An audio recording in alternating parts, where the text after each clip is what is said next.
반갑습니다. 옆에 분과 인사하겠습니다. 당신을 뵈니 하나님 뵙는 것 같습니다. 인사하겠습니다. 자, 뒤에 분과도 하겠습니다. 뒤에 분하고도. 예, 뒤에 분과도 하겠습니다. 자, 당신을 뵈니 예수님 뵙는 것 같습니다. 예, 기왕이면 웃으면서, 네, 감사합니다. 저도 여러분 뵈니까 주님 뵙는 것 같습니다. 믿으십니까?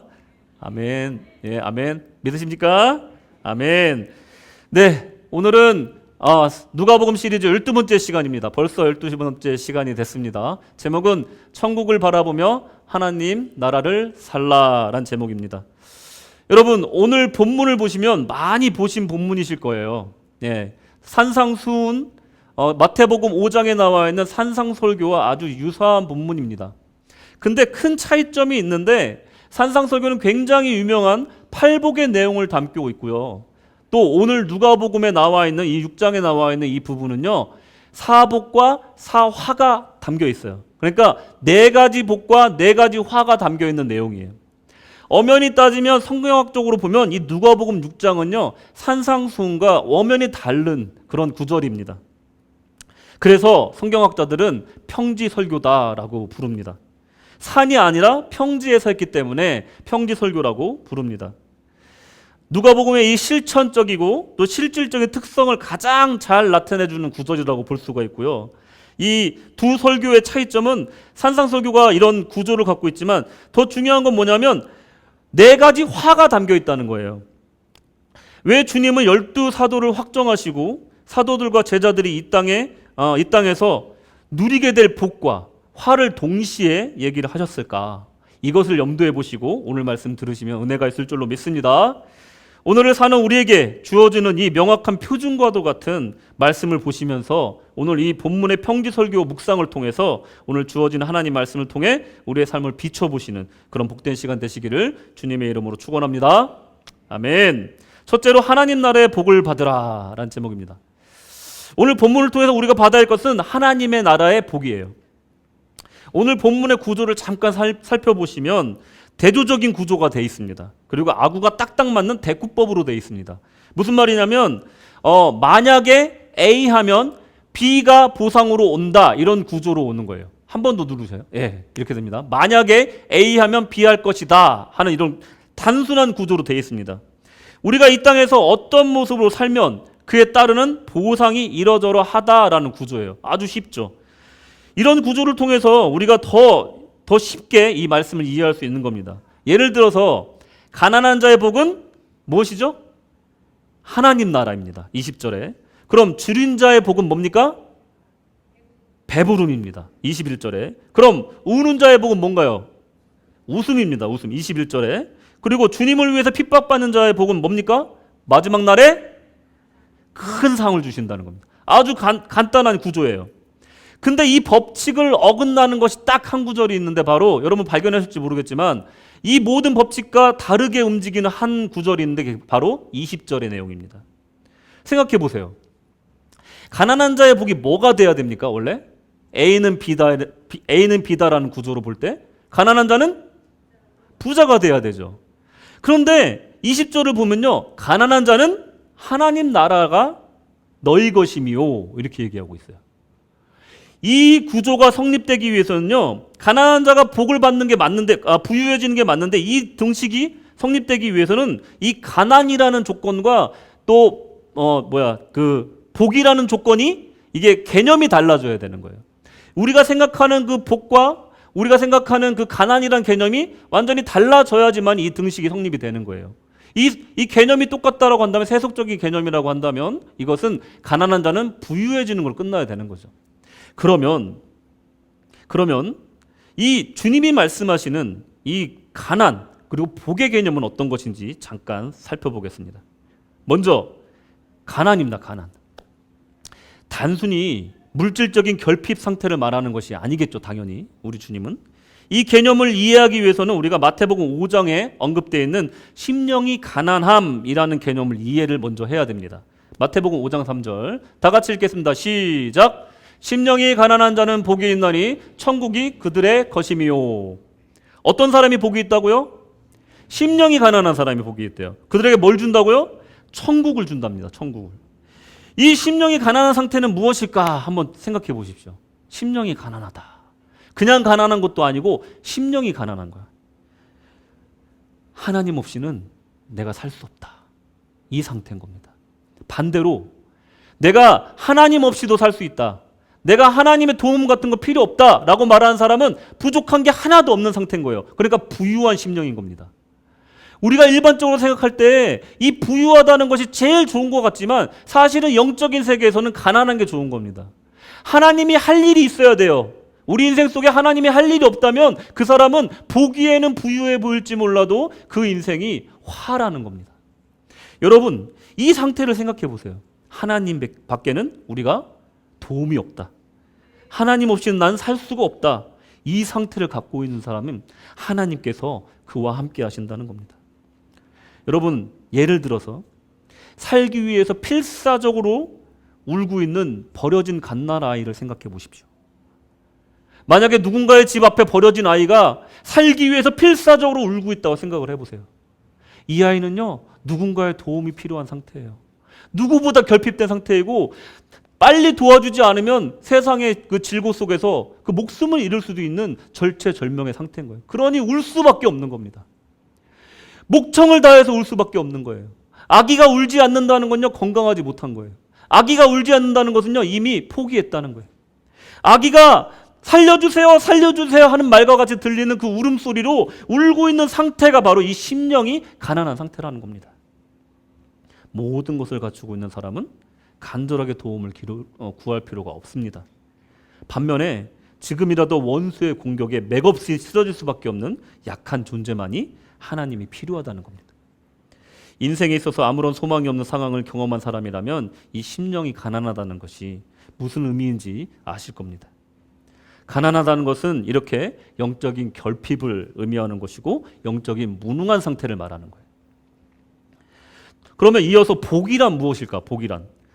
이 한편으로 이 복이라는 것에 대해서 성경에서 두 가지 단어를 우리가 볼 수가 있는데, 첫째는 율로게오라는 단어가 있어요. 율로게오. 이게 복이란 뜻이거든요. 근데 더 자세히 보면 어떤 뜻이냐면 어떤 물건이 있어요. 현존하는 물건이 있어요. 그 위에 축복하는 것을 율로게오라고 합니다. 그리고 내가 복을 받은 걸 가지고 하나님께 복을 주셔서 감사합니다 하고 찬양하는 것이 율로게오예요. 그러니까 무엇인가 눈에 보이는 것이 있어야 되는 거예요. 율로게오는. 이거 가장 대표적인 사용법이 뭐냐면요, 오병이어입니다. 오병이어. 우리 주님께서 물고기 다섯 마리, 다섯 개의 떡과 물고기 2마리 그 위에다 어떻게 하셨어요? 축사하셨잖아요. 율로게오 하신 겁니다. 그게 율로게오예요. 축복하다. 그러면 마카리오스라는 단어가 있어요. 마카리오스. 마카리오스는 뭐냐면요, 미래적인 개념이에요. 미래적인 개념. 내 눈앞에 지금 당장은 없지만 장차 우리가 받게 될 축복, 행복을 말하는 거예요. 그래서 한문으로는 지복이라고 해요. 이게 무슨 말이냐면 더할 나위 없는 복이란 뜻이에요. 그러니까 마카리오스는 더할 나위 없는 복이니까, 그리고 또 미래적인 복이니까 당장은 우리 눈에 보이지 않을 수 있지만 우리가 그것을 바라보고 나가야 될 목적이 될 수가 있다는 겁니다. 오늘 본문에 20절에 쓰신 그 단어가 바로 마카리오스입니다. 우리 주님이 마카리오스를 말씀하시는 거예요. 그러면 우리의 신앙생활이라는 게 바로 그러는 거죠. 우리가 당장은 고난을 당할지 몰라도, 당장은 내가 어려운 가운데 있을지 몰라도 우리가 그 인생을 포기하지 않고 하나님께 기도하면서 그 고난을 이기게 해달라고 주님께 매달리면서 주님, 저는 부족합니다. 저는 힘이 없습니다. 저는 심령이 가난합니다. 기도하는 이유가 무엇입니까? 마카리오스를 바라보고 사는 것이 우리의 신앙이기 때문이에요. 여러분의 삶 속에 이 마카리오스의 삶이 나타나기를 축원합니다. 아멘. 이 마카리오스에서 우리 예수님께서 이 단어를 쓰신 이유가 바로 여기 있다는 거예요. 이 가난한 자의 복, 하나님 나라의 축복으로 이어지기 위해선 이런 개념으로 우리가 이해를 해야지만이 이 등식이 성립이 된다는 겁니다. 마태복음의 이 산성설교와 누가복음의 평지설교를 비교하는 차원에서 흥미로운 개념이 하나 또 등장하는데, 그것이 무엇이냐면 마태복음 5장에는요 이 심령이 가난한 자에게는 무엇을 준다고 했다고요? 천국. 그죠? 천국을 준다고 했어요. 그러면 누가복음 6장에서는 뭐라고 그럽니까? 하나님의 나라를 준다고 그래요. 여러분 이거 명확히 다른 개념입니다. 오늘 제가 이어지는 설교를 통해서 이 내용에 대해서 정확히 말씀드리겠습니다. To be continue. 예, 기다리십시오. 야, 그러면 누가복음 평지설교는 그럼 어떤 내용이 담겨 있냐? 도대체 무슨 내용이 담겨 있냐? 한번 지켜보겠습니다. 첫 번째로 복에, 4가지 복에 대해서 한번 나눠보겠습니다. 하나님의 나라에서 누리게 될 복, 그것을 묘사하고 있는데 가난을 대표로 한 영적으로 결핍된 상태를 묘사하고 있는데 굶주리고 또 슬퍼하는 그런 모습을 통해서 하나님 복을 주신다고 말씀하시는데 그 보상을 얘기하는 게 바로 복이라는 거예요.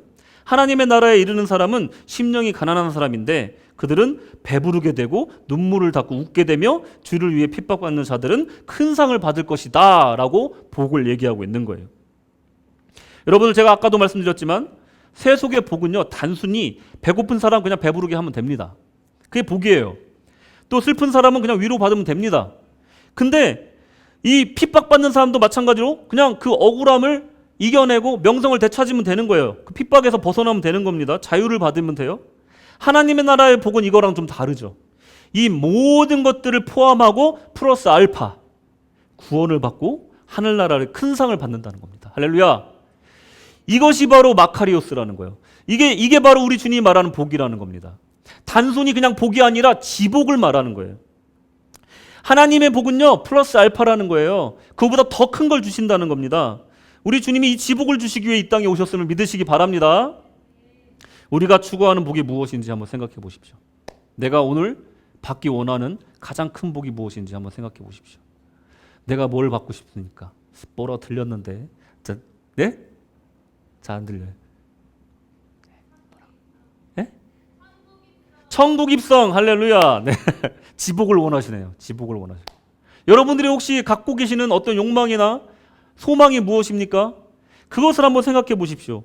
이것이 주님과 함께 나아가는데 걸림돌이 됩니까? 아니면 도움이 됩니까? 여러분의 마음을 한번 점검해 보시기 바랍니다. 오늘 나의 모습이 부족해도 하나님을 향한 마음만 간절하다면 또 하나님이 아니면 살 수 없다는 갈급함이 있다면 우리는 정말 주님 안에서 정말 복을 누리는 삶을 살고 있는 것입니다.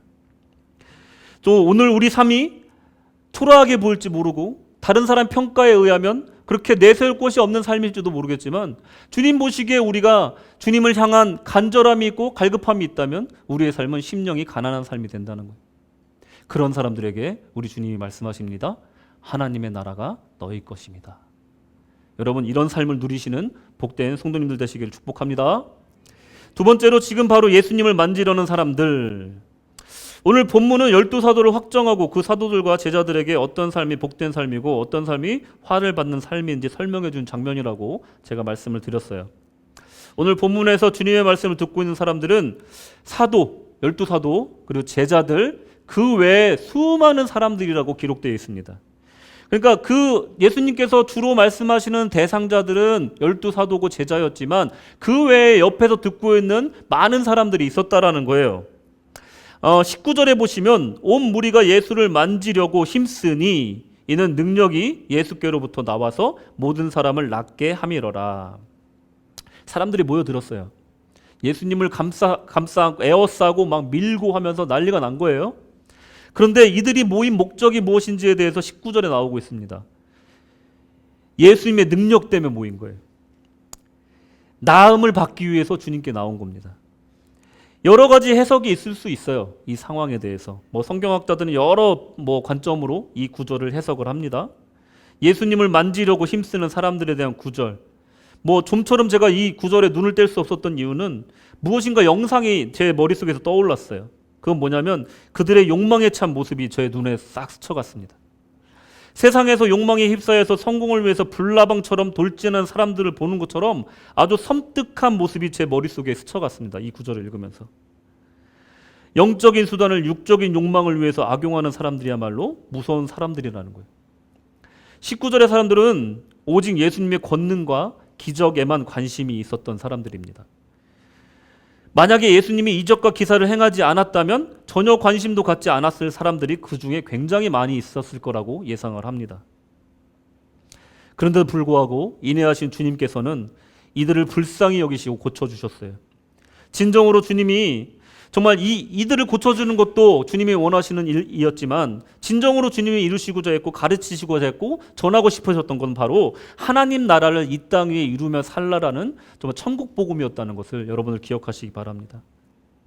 앞전에 말씀드렸듯이 산상설교 팔복에 나오는 천국과 오늘 본문에 나오는 하나님 나라라는 개념의 차이점에 대해서 이제 설명을 드릴게요. 두 가지 다 영적 세계이지만 분명히 차이점이 있다는 거예요. 천국은 그야말로 우리가 죽고 나서 가는 곳입니다. 킹덤 오브 헤븐이에요. 근데 이 하나님 나라라는 것은요, 킹덤 오브 갓이에요. 이게 무엇이냐면 하나님 나라라는 것은 바실레아라고도 얘기를 해요. 하나님의 나라는. 이것은 하나님의 법과 하나님의 통치 아래에 있는 그 영역을 말하는 겁니다. 그 사람들을 얘기하는 것이고 그 백성들을 말하는 거예요. 그러니까 하나님의 통치 가운데 있는 사람들이 하나님 나라의 백성이라는 겁니다. 이것은 어떤 국경선을 갖는 것도 아니고요, 어떤 인종을 갖는 것도 아니에요. 이것은 그냥 하나님의 통치 아래 있는 사람들을 통칭하는 말입니다. 이 나라는 믿음으로써 백성이 되고 주님을 왕으로 모심으로써 그의 통치 아래 들어갈 수 있다는 겁니다. 신앙의 나라라는 거예요. 신앙의 영역이라는 겁니다. 이 땅 위, 이미 이 땅 위에 이루어지고 있는 주님이 이 땅에 오심으로써 시작된 그 나라를 말하고 있는 겁니다. 천국은요, 주님의 통치와 주님의 법에 따라 이 땅에서 살다가 이르게 되는 인생의 종착점을 말하는 겁니다. 차이를 좀 아시겠습니까? 이 두 나라는 하나입니다. 하지만 분명한 차이가 있다는 거예요. 하나님 나라를 오늘 살아야만 미래에 우리는 천국에 이룰 수가 있다는 것을 믿으시기 바랍니다. 산상설교와 평지설교, 팔복과 사복, 사화에 대한 설교가 하나로 묶여 있다는 것을 여러분들 발견하셨으면 좋겠습니다. 우리의 신앙과 삶이 나눠지면 그때부터 문제가 생기는 겁니다. 행함과 믿음이 나눠지는 순간 그것이 믿음이 죽는 것입니다. 예배와 삶이 끊어지는 순간 그것이 위선이 되는 겁니다.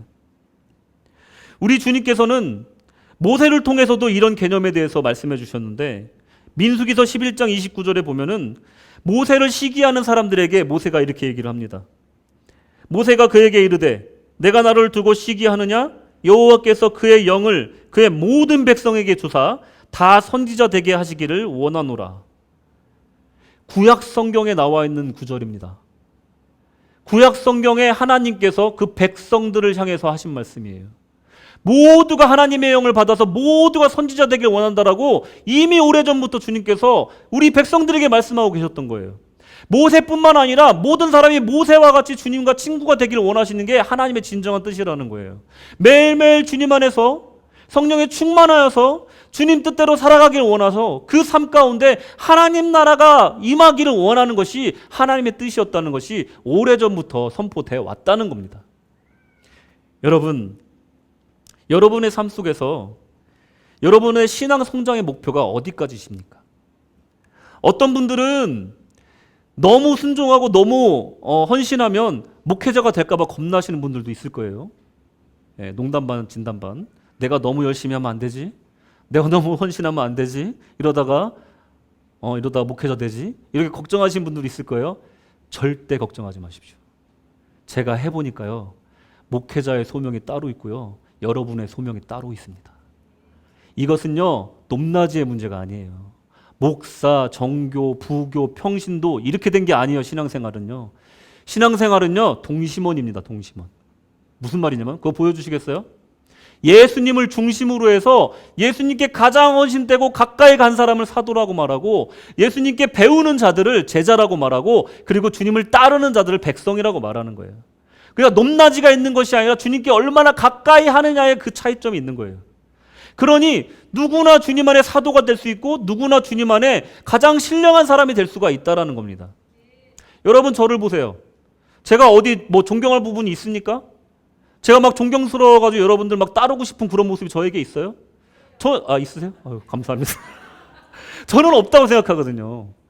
제가 전직 라온이 아빠인데, 그죠? 여기 매번에 우리 구세군 사관학교 가기 전까지만 해도 저 그냥 라온이 아빠였잖아요. 그죠? 전도사였는데. 이런 사람이 갑자기 와서 여기 강단에 서서 말씀을 전한다는 건요, 하나님이 저에게 그 달란트를 주셨다는 거예요. 저에게 그 소명을 주셨기 때문에 저는 제 일을 열심히 하는 겁니다. 제 헌신을 하는 거예요. 여러분들도 여러분들의 헌신을 하시라는 겁니다. 여러분들이 열심히 한다고 해서 다 사관되는 거 아닙니다. 걱정하지 마시고 마음껏 헌신하십시오. 주님이 여러분에게 주신 소명이 무엇입니까? 그걸 하시라는 거예요. 각자의 자리에서 각자의 분량대로 열심히 하는 것이, 주님 안에 헌신하는 것이 여러분들의 부름의 목적이라는 거예요. 여러분, 여러분들의 제한선이 어디입니까? 여러분의 신앙의 제한선이 무엇입니까? 그걸 뛰어넘으셔야 돼요. 주님께로 더 가까이 나아가야 된다는 겁니다. 그래야지만이 여러분의 삶 속에서 하나님 나라가 이루어진다는 거예요. 우리 주님이 이렇게 말씀하시잖아요. 하나님 나라 백성이 돼야지만이 천국 백성이 될 수 있다는 거예요. 여러분, 기독교의 개념은요, 이런 윤회의 동그라미가 아닙니다. 이거하고는 좀 다른 거예요. 기독교는요, 직선적인 개념이에요. 직선적인 시간의 개념이 있는 거예요. 과거는 지나간 거예요. 하나님 나라가 쭉 이어져서 끝날에 천국에 가는 게 이게 기독교의 개념이에요. 다시 돌아갈 수가 없어요. 내가 주어진 이 인생을 하나님 뜻대로 성령에 충만하여서 매일매일 주님 뜻대로 살아가다가 그 나라에서 충만한 평안함을 누리고 주님이 주신 만족감으로 신앙생활을 풍성히 하다가 이 땅에서 천국을 살다가 천국에 가는 것이 가장 자연스럽다는 겁니다. 어느 날 갑자기 기적처럼 천국에 가는 것을 바라지 마십시오. 여러분들이 오늘 천국을 살아야지만이 우리가 나중에 천국에 갈 수 있다는 거예요. 그것이 바로 우리의 신앙의 기초라는 겁니다. 가장 좋은 목회의 목적이 뭔지 아십니까? 저의 목회 철칙은요, 제가 없어도 여러분들이 신앙생활 잘하는 거예요. 빌립보서 2장 12절에 보시면 바울 사도가 빌립보 교회에게 이런 말을 합니다. 그러므로 나의 사랑하는 자들아, 너희가 나 있을 때뿐 아니라 더욱 지금 나 없을 때에도 항상 복종하여 두렵고 떨림으로 너희 구원을 이루라. 아멘. 어떨 때요? 내가 있을 때뿐만 아니라 내가 없을 때도. 사도 바울의 목회의 목적은요, 자기가 없을 때도 이들이 구원을 이루는 모습을 목표로 삼았던 겁니다. 여러분, 목회자한테 의지하지 마세요. 세상이 혼탁합니다. 수많은 순종 잘하고 신앙 좋은 사람들이 다 이단 사슬에 들어가는 이유가 뭔지 아십니까? 그들이 목회자에게 의존했기 때문이에요. 지금 당장 내 손에 잡히는 예수를 바라기 때문에 자꾸만 보여달라는 거예요. 내 눈에 보이는 무엇인가가 내 손에 잡히는 것이 있어야 내가 믿겠다라고 주님 앞에 요구하고 있는 거예요. 병 고침을 보여주세요. 기적을 보여주세요. 나에게 예언의 그 능력을 보여주세요. 그럼 제가 믿겠나이다 하고 그들에게 보여지는 금송아지를 달라라고 지금 요구하고 있는 세상에 살고 있기 때문에 그들이 이단 사슬에 빠지는 겁니다. 사이비 종교의 공통점이 뭡니까? 예언을 해요. 막 미래를 막 얘기한대요. 뭐 연기인지 뭔지 모르겠지만. 그리고 병을 고쳐준대요. 막 안질뱅이가 막 일어나요. 막 쇼인지 어쩐지 모르겠지만. 그런데 그런 것들을 보고 믿더라는 거예요. 왜? 손에 잡히니까. 손에 잡히니까. 그런 모습들을 통해서 금송아지를 통해서 모세가 40일 동안 시내산에 올라간 사이에 그 금송아지를 만들어서 눈에 보이는 하나님을 만드는 그 모습들이 하나님 앞에 얼마나 가증스러운 모습으로 보이느냐. 하나님은 보이지 않는 하나님이신데 왜 자꾸 보려고 하느냐. 장차 그날이 되면 우리가 얼굴과 얼굴을 맞대어서 보리라 말씀하신 주님의 말씀을 믿고 신앙의 경주를 해야 된다는 것을 말하고 있는 것입니다. 신앙생활은요, 눈앞에 잡히는 것을 갖는 게 아니에요. 신앙생활은요, 씨를 뿌리는 겁니다. 눈물로써 씨를 뿌리는 거예요.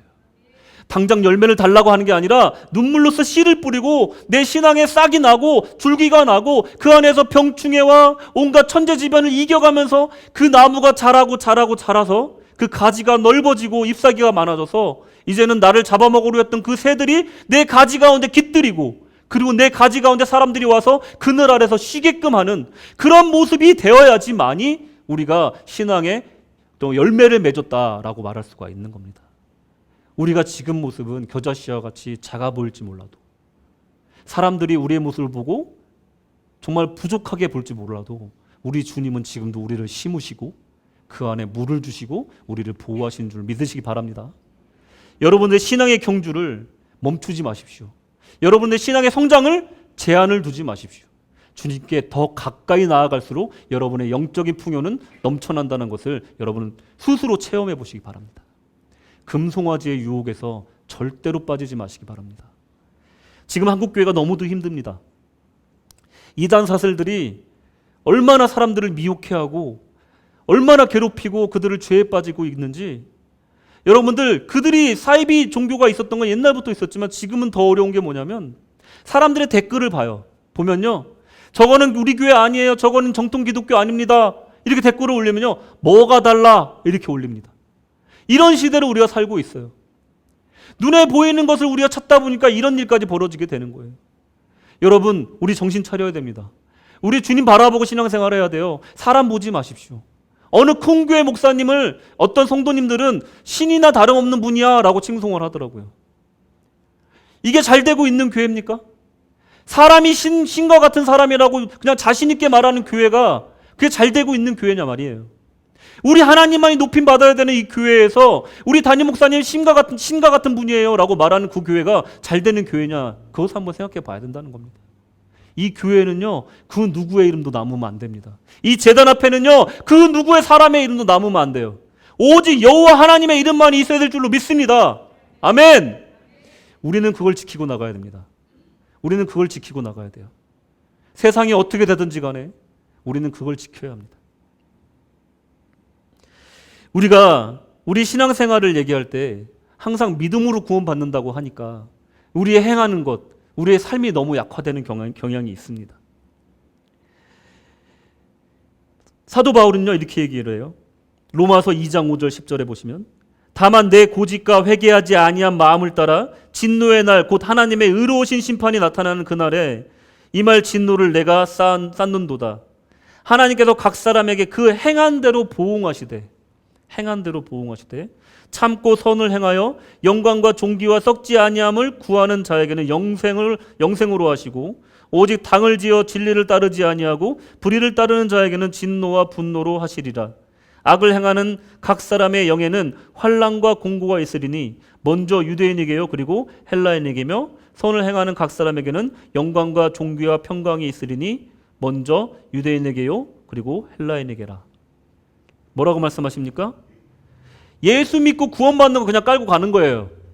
예수를 구주로 믿은 거는 당연히 우리가 구원받는 겁니다.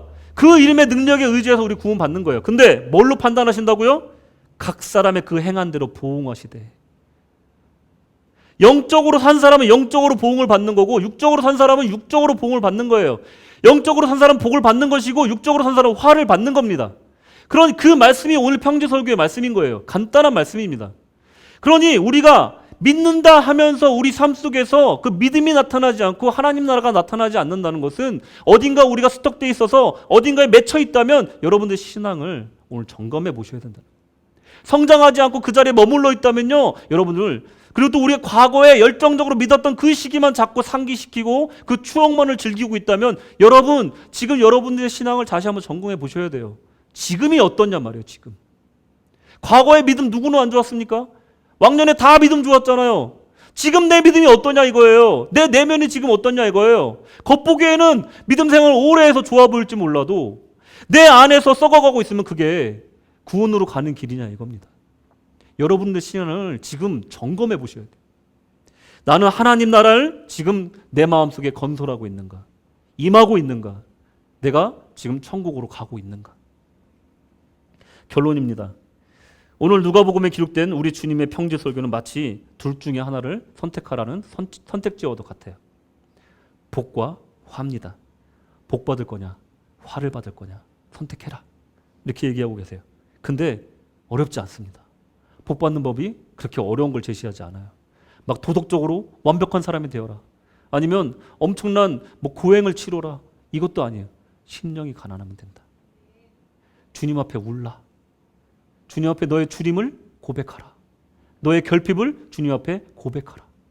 이것뿐이에요. 진실되게 주님을 믿으라는 거예요. 딴 거 없다는 겁니다. 주님 앞에 진실한 심령으로 엎드러지라는 거예요. 나 아무것도 필요 없어. 내 힘으로 살 수 있어. 이런 사람에게는 화가 임한다는 겁니다. 주님 앞에 아뢰십시오. 여러분들의 연약함을 아뢰십시오. 여러분들의 영을 다해서 주님 앞에 가장 정직한 모습으로 나아가십시오. 그것이 복을 받는 방법입니다. 지금 당장 기적이 일어나 우리 삶에 획기적인 변화가 일어나기를 바라며 세속적인 즉각적인 행복을 바랬다면 그것은 화입니다. 시간이 걸리더라도 씨를 뿌리고 싹이 나고 줄기가 나며 온갖 병충해와 천재지변을 이겨내고 끝내 열매를 추수하기 위해 오늘도 믿음의 경주를 멈추지 않고 있다면 이것은 복으로 향하는 길입니다. 거짓 선지자들이 지금도 축사 사역과 이적과 기적과 신유의 사역으로 사람들을 혼동시키고 현혹시키는 이 시대에, 당장 손에 잡히는 것을 찾는 이 시대에 우리는 믿음의 경주를 해 나가야 될 줄로 믿습니다. 오늘도 눈물로 씨를 뿌리고 마음으로 내가 서 있는 곳에 하나님의 나라를 세워가는 것입니다. 내가 아비규환 속에 살고 있다면 우리의 장차 천국에 요원해질 것입니다. 여러분 마음속에 하나님 나라를 여러분 소유하시기 바랍니다. 내가 오늘 괴롭지만, 외롭지만, 살기 힘들지만 하나님의 사랑을 실천하고 믿음을 지켜나가며 천국에 이를 것이야 하는 그런 소망을 가지고 오늘 산다면 주님 분명히 복 주실 줄로 믿습니다. 신앙생활은 구주를 영접함으로 시작되지만 구원을 이루기 위해서 노력을 계속되어야 합니다. 오늘도 주님의 통치 아래 하나님의 나라에 살며 장차 이를 천국을 바라보시면서 주님의 날에 자랑할 것이 넘쳐나는, 장차 그날에 그토록 보고 싶던 주님의 얼굴을, 얼굴과 얼굴로 맞대 보는 그날에 주님, 저 자랑할 거 있습니다. 저 잘 참았지요? 주님, 저 어렵지만 믿음 가지고 이겨나갔습니다. 주님, 저 정말 잘했지요? 하고 말하실 수 있는 우리 모든 성도님들 되시기를 주님의 이름으로 축원합니다. 아멘. 기도하겠습니다. 하나님, 우리 신앙은 오늘을 보는 신앙이 아닙니다. 하나님, 우리는 장차 우리가 이르게 될 그 천국을 소망하며 기뻐하고 즐거워하며 뛰놀 것입니다. 하나님, 당장 우리의 삶이 어려운 가운데 있을지라도 하나님, 주님이 주실 그 장차 주실 천국을 바라보며 오늘 하루하루 우리 삶 가운데 하나님 나라를 이루며 나아갑니다. 하나님, 주님 사랑 가운데 진실하게 주 앞에 나아가는 귀한 주님의 자녀들 되게 하여 주시옵시고 성령으로 충만하게 인도하여 주시옵소서. 주께서 함께 하시길 간절히 원하오며 예수님의 이름으로 기도드렸습니다. 아멘.